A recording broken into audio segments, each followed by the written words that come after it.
Welcome back to my channel for another custom 1/12 scale action figure review. If you're new here, my goal is to create the perfect 1/12 version of each of my favorite characters, whether that's through straight customization, through kit bashing, or through buying figures that are perfect to begin with. Today we're going to be taking a look at my custom first Avenger, Captain America. As you can see on the box here, this is a Notaman box. However, I did not actually use the Notaman body for this custom. I just wanted a box that could house the figure. I used the body for a different custom. It's got a Mantra Project sticker on it. This came with the suit that I used for this custom. Go ahead and check him out on Instagram. He is a soft goods and sometimes head sculpt maker, and I've collaborated with him on a few things. This is the main thing that I've collaborated with him on though. So without further ado, let's get this guy open.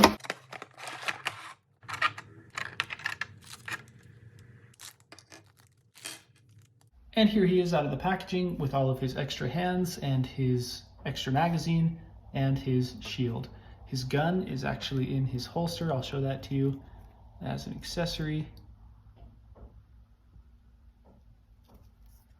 And the extra magazine can be put into the gun. So all of the hands come from the Mezco Commander Rogers, and I didn't have to modify them at all to get them to fit onto the NW Toys pegs. So that was a really nice coincidence. They pop right on there and they work perfectly on this body. I like the variety of hands that it comes with. It has a thumbs up hand, which I've used for my Star-Lord in the past. It comes with a pointing hand for commanding Hulk to smash. It comes with a saluting hand, which I'll show off later. And these hands that can hold the shield. Gripping hands, which are useful for holding the shield in the typical way, like that. And it comes with some open palm hands and some fists.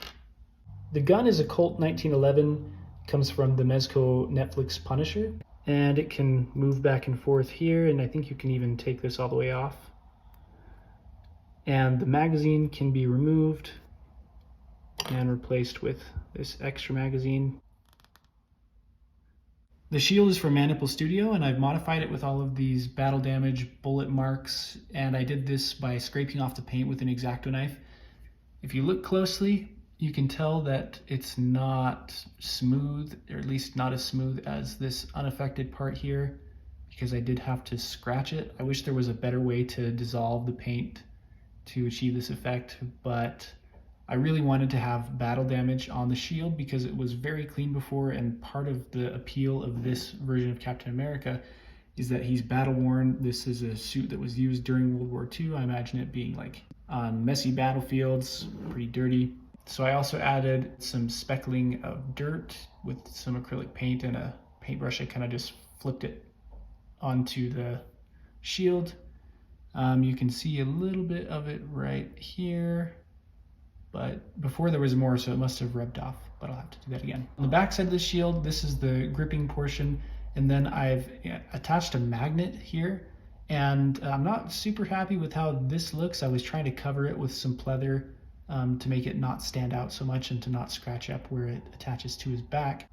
But the shield with these magnets can attach to the back, which looks like that. And when he's standing straight up, gravity is on your side and it kind of makes it a little bit more stable, but being as I'm doing this on a table, it kind of wants to hang down and fall off a little bit. So getting into the actual figure, let's start off with the head sculpt. This is the Manipul Studio Avengers 1 version of Captain America, but this also works perfectly for his World War II look.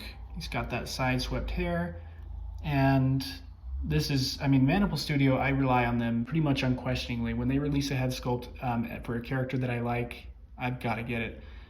This just is unbeatable in terms of likeness, realism.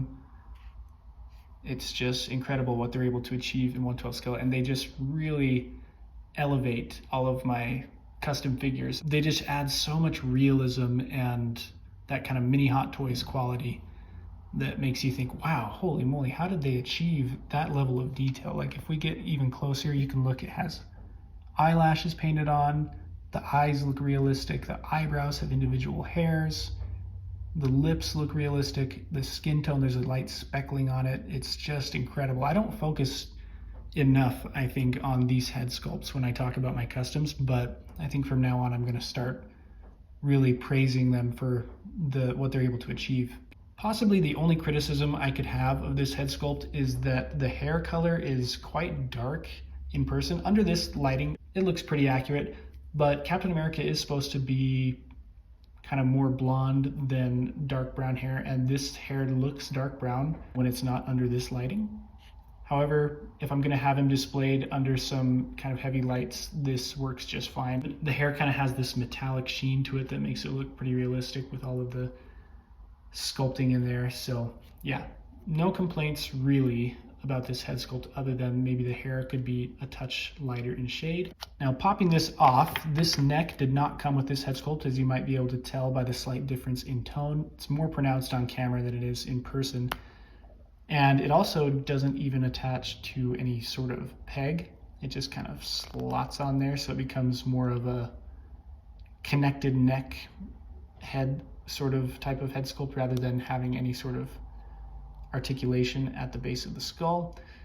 So this neck is the Maniple Punisher neck, and I got it for a different custom, but it ended up working pretty well for this custom because the neck that comes with this is pretty skinny and it didn't work on the NW Toys body.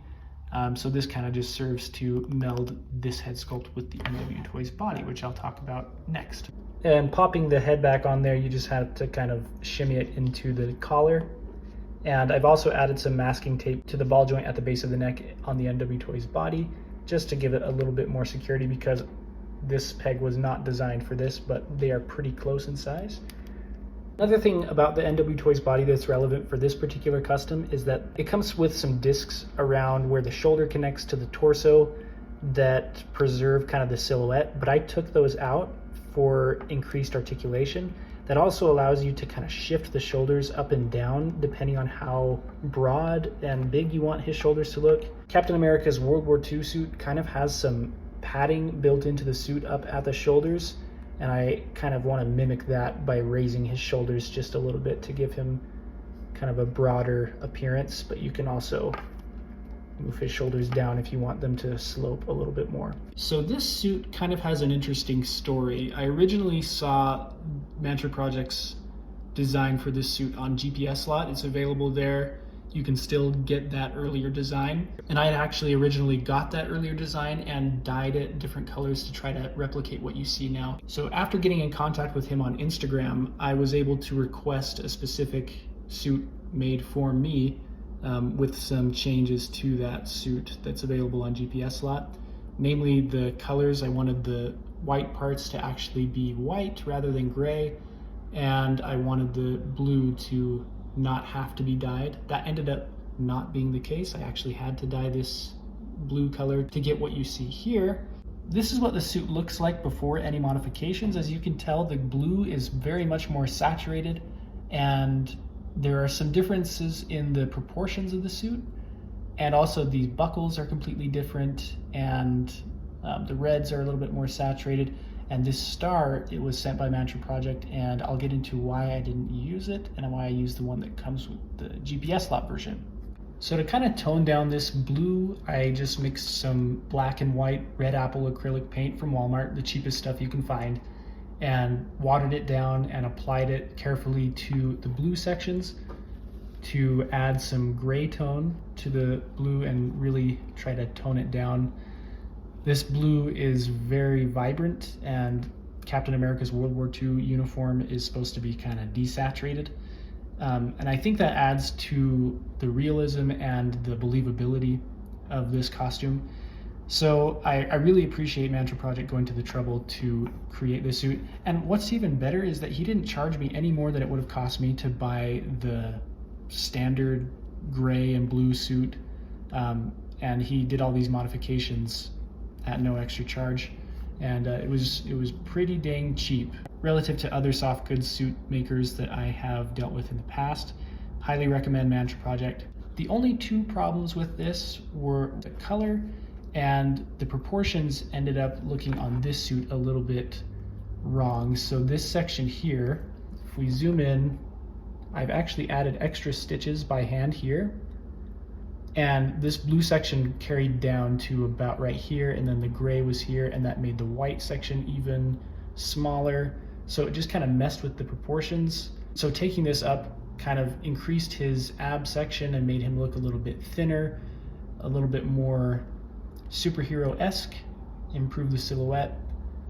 The only problem with that was that I had already glued the star down, and once I took this up, I didn't do it quite evenly, so it kind of makes the star look like it's a little bit ski-wampus.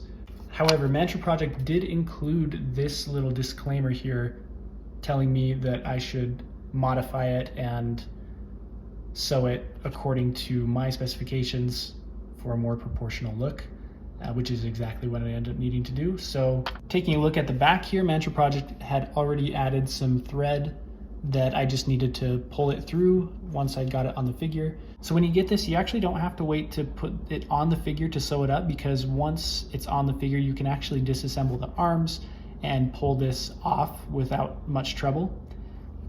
Same goes for the pants. The material, though it looks like it's kind of canvasy, is actually fairly stretchy. And so once you sew this up, you're able to get it onto the figure and off the figure with no problems. But I appreciate that he anticipated that I didn't know how to do this kind of stitching. And so, yeah, that's really nice. And it's also different from the original that's available on GPS Slot in that that version was Velcro, and it really messed with the bulk of the back. With all those Velcro pieces, it made it very unsightly at the back. But with this sewing pattern here, you're able to get much more of a seamless look. I also will talk about this later, but this strap here covers that seam line, and it's just made from a dyed piece of this exact type of fabric. There is one area where the GPS Slot suit excels over this custom version of the suit. This is the star that was included with my custom version of the suit, and this is the star that was included with the GPS Slot version. So the 3D print quality is very, very different between these two versions of the suit. This is extremely high quality. This one, as you can tell, is just nowhere near the symmetry and the quality of this print. So if you're wanting to recreate this, I would recommend going and getting the GPS Slot version of this suit just for the star, because it really adds to the quality and the realism of this suit, not having to glue a star that looks like that to the suit. No hard feelings toward Mantra Project, but this star just does not cut it in comparison to this one. Now I'm going to get into all of the little extra details that I've added to the suit, and I'll start off by saying that a lot of them come from paper clips that I had lying around at home. These little triangular rings here were made from just folding paper clips with pliers, and I used a needle to thread them through here. So I got a needle, made a hole, and kind of wiggled it around to make the hole wide. And then the paper clips end about right here and about right there, and they just kind of clip into those holes that I made. Something to note in terms of accuracy is that these sideways kind of trapezoidal pieces are meant to be more down here. They're supposed to kind of angle into the center of the star and go out this way. So I appreciate that he added those, and I think it does add to the accuracy, even if they're kind of in the wrong place, which makes it so that these are much higher than they should be. They should be actually kind of more right here, and the sideways straps should be about right there. These arm straps, these are also made from the exact same paper clips and the exact same method. So I used a needle, poked it through the very edge of these shoulder pieces, and then threaded the paper clip through, kind of folded it to make it look square. And then these are some pleather straps that I got from a 1/6 scale belt from AliExpress. Cut them into these widths, and that's what you see here, and they're connected at the front and the back by the same method. This little clip at the collar is also made from the exact same type of paper clip, and I just poked it through the collar and folded it so that it would not come out. The studs here and here are from Etsy, and they're the same type of studs that I used in my Star-Lord custom, which I will be talking about soon. These are meant for nail design, so you're supposed to put them on your fingernails, but they work perfectly for buttons. You may have noticed when comparing the stock suit to my version of the suit is that these buckles are different. So these buckles are from GPS Slot. You can get, I think, 10 of them for like $7, and I cut them in half with some wire cutters. You can tell that the edge at the bottom is not quite as perfect as the edge at the top. It's because there was a whole other half of these that I cut off to try to accurately recreate the rectangular buckles. To create these parts on his straps, these are just two separate paper clips on each side that have just been clamped around. And then the ends of the straps, the original version of the GPS Slot Captain America suit had gold buckles here, and I just clipped off the very end and glued them onto the straps. This piece at the back came from the Mezco Commander Rogers, and I modified it so that it would be triangular. Originally it came as the kind of shoulder strap piece, so I just used an X-Acto knife to cut off the other pieces that were right here and here. These straps actually loop into this. And then there is a magnet in here that comes with the Mezco Commander Rogers, which allows it to connect with the shield, which I have added a magnet onto. So the chest strap here came from a GPS Slot set that had a bunch of pleather accessories for a World War II Captain America. None of it was accurate to the first Avenger, and I modified it so that it would be accurate. And this strap is of course removable if you want to have kind of a less encumbered version of Captain America where it looks a little bit more symmetrical, kind of more like the Winter Soldier museum suit. Now for the belt. The belt also came from the Mezco Commander Rogers, but it has been heavily modified. And I may actually just take it off to show you how I modified it, because this is something that I was really wondering about before I bought it. Could I make this work? Okay, so you can tell maybe that this is a heavily modified version, and it's cobbled together using not only parts from the original Mezco Commander Rogers belt, but also parts from the shoulder straps that are supposed to carry his shield. So this portion here and this portion here came from the shoulder piece, and I glued them onto these pieces here. Originally there were 3 pouches, and I cut them off because there's only supposed to be 2, and that made it easier for storage, because sometimes the pouches can get a little bit bulky. And so I cut those off, and also at the back there was originally this knife holster, which also would have been kind of a pain for storage because it's just kind of bulky, and it's not accurate to Captain America's look in the first Avenger. So I removed all of that, and that was also in an effort to move the pouches more toward the front, because if you look at the Mezco Commander Rogers, you see that the belt has quite a bit of space in between the buckle and where the pouches begin. It's more like around here where the pouches actually begin. So I completely separated the buckle portion from the rest of the belt and rearranged the pouches, glued this all back together, and this is what we see here. I also drilled a hole so that this original connector peg here could slot into this and create a point of connection at the back, so the belt can be removed if need be. And a connection point like this is always going to be much sturdier than gluing it, because the glue can come undone, but this is a physical connection. So just to do a comparison between this belt and the belt I had originally been using. So the pieces for this came from the same set that I got this from on GPS Slot, and I modified it to be accurate to the first Avenger in terms of the pouch placement and their proximity to the belt buckle. And I painted the belt buckle. This is actually black, but I painted it silver. As you can tell, kind of chips a little bit, and doesn't quite look as good as this belt buckle, nor does it look as accurate to the movie as this belt buckle does. The only thing is that these pouches, as you can tell under this lighting, are very much more yellow-brown than red-brown, and that kind of informed the color that I chose for the pleather for his gloves, and obviously it matches his gloves because it comes from the same set. It doesn't quite match the boots. The boots are slightly different in tone.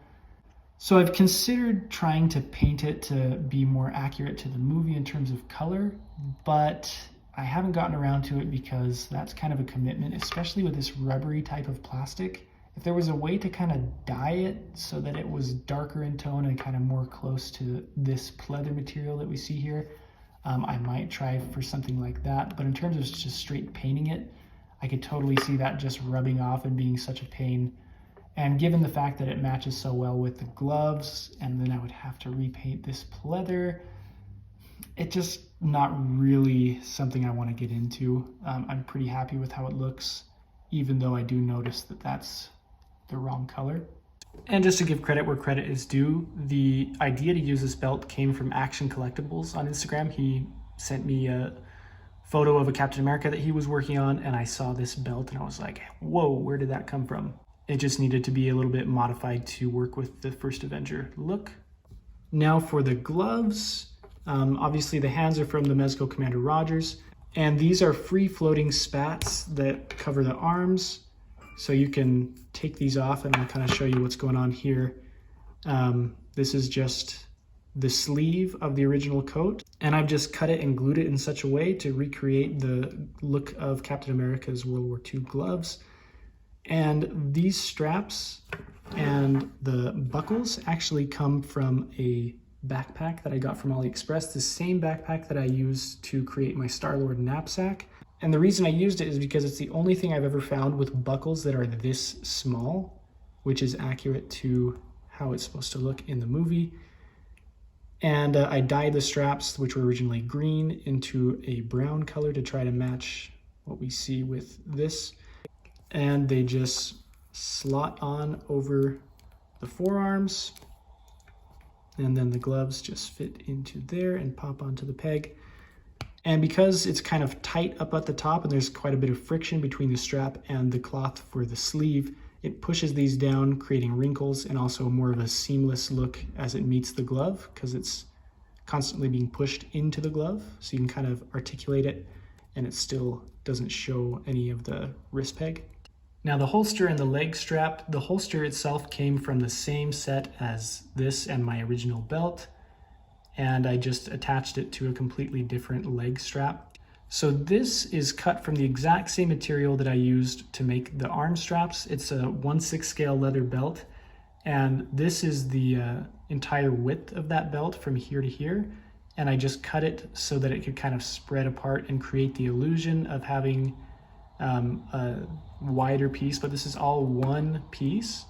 Unfortunately, I didn't plan it very well, and this piece ended up being way too long at the back here. It should actually kind of start to separate more at the mid leg rather than over here, but I've arranged it so that it looks that way from the front, and I'm hardly ever going to look at the figure from the back, so that's not really a big deal. And then I cut some slots into the holster itself so that these straps could not be attached by glue, but they are actually physically attached to this by being interwoven into it. And then of course, as we saw earlier, the gun can fit into this holster. And this is a good example of why I'm hesitant to paint things to kind of match the color that I want, because I tried to paint the handle a kind of dark brown color, and as you can tell, it's kind of chipping off because there's a lot of contact between the hand and the handle. So it's kind of a futile thing where I could repaint it, but then it's just gonna chip off again, and I could repaint it. So I've kind of opted to just let it happen. I don't really use this very much, and I don't pose him with the gun, but it's nice to have it in there as a little detail to pull out. Now the boots are from the Mezco Hawk P40, and you could use the Mezco Commander Rogers boots that come with this entire set if you don't want to go to the trouble of buying a Mezco Hawk P40 and salvaging the boots. I happened to get these loose from Basement Collectibles on eBay, so I lucked out on that, and I just really love the design of these boots. They work perfectly for a first Avenger Captain America.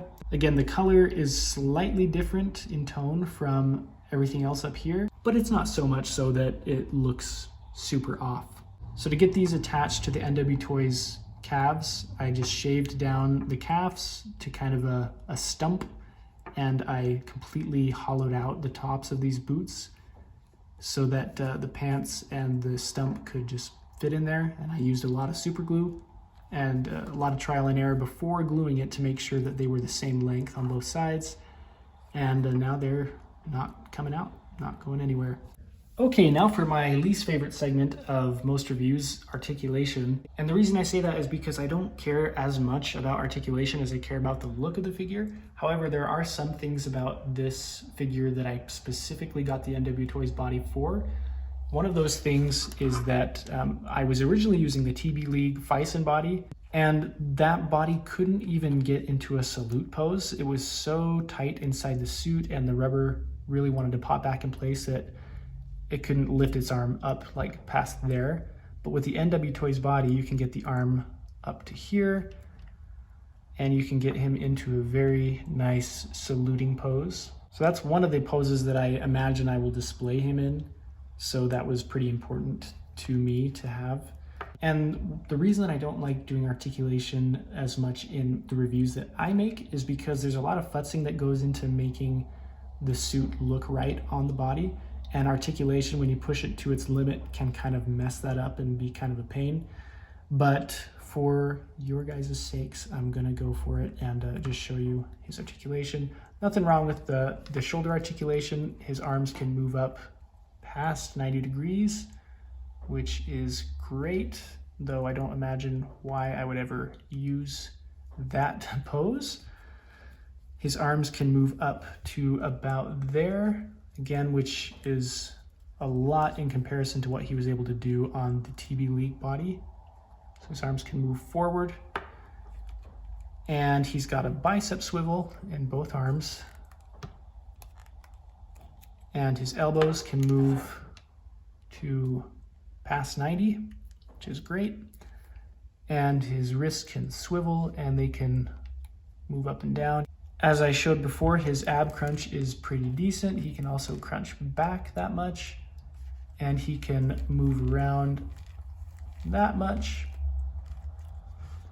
And as I kind of mentioned before, that kind of messes with the placement of the belt and the futzing that goes into making his ab section look decent. So just kind of as an aside, I have quite a bit of trouble with this ab section and trying to make it look right. I want it to look like it's tight on the body and not so wrinkly as it sometimes looks, but I also want to preserve articulation. And if I made it too tight, it would kind of inhibit the articulation. So I'm constantly trying to futz it to make it look like it's sitting kind of tautly around his ab section. But that's just kind of the give and take that comes into making custom action figures. His legs have pretty good articulation. They can move up to there, and his knees can articulate well past 90. And the problem with that is sometimes his pants will come untucked from the top of his boots, and I have to go in with like a pair of tweezers and push them back down into the boots, or else we get a lot of kind of extra fabric here. And then as I showed before, the boots have this kind of a ball joint here that allows for a little bit of ankle rotation. So the articulation on this figure is more than enough for my purposes. Again, I tend to display my figures in museum poses, and I think that helps them look better, especially with this kind of custom suit. It's not really designed for looking good in movement. When you crunch his abs, it kind of looks goofy. So there's just kind of some minimal poses that you can get him into that actually end up looking good with this type of soft goods material. But that's not really a problem for me because minimal posing is not only easier and you can fit more figures into a smaller display, which I tend to have, but it makes the figures look more realistic. And to get his shield into his hand for a final look at this figure, we just put on his gripping hand, slot the strap into that hand, Turn it around, and doesn't even need a second strap to stay secure on the arm. And this is what it's all about right here. That head sculpt, the real metal shield, the realistic looking suit, all the details together make this one of my favorite customs that I've ever done. I say that often though, so who knows if that means anything. Here he is next to the Comic Cave Mark 46. I used this figure to model how tall I should make Captain America. Both of these figures stand at about 6¼ inches tall.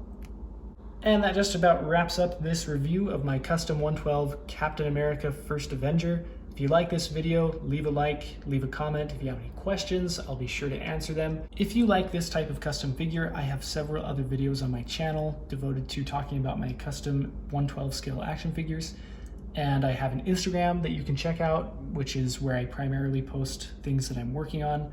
I have lots of other projects in the works, and I'm excited to share those with you at some point. And if you think this was the perfect 112 Captain America, please subscribe and share.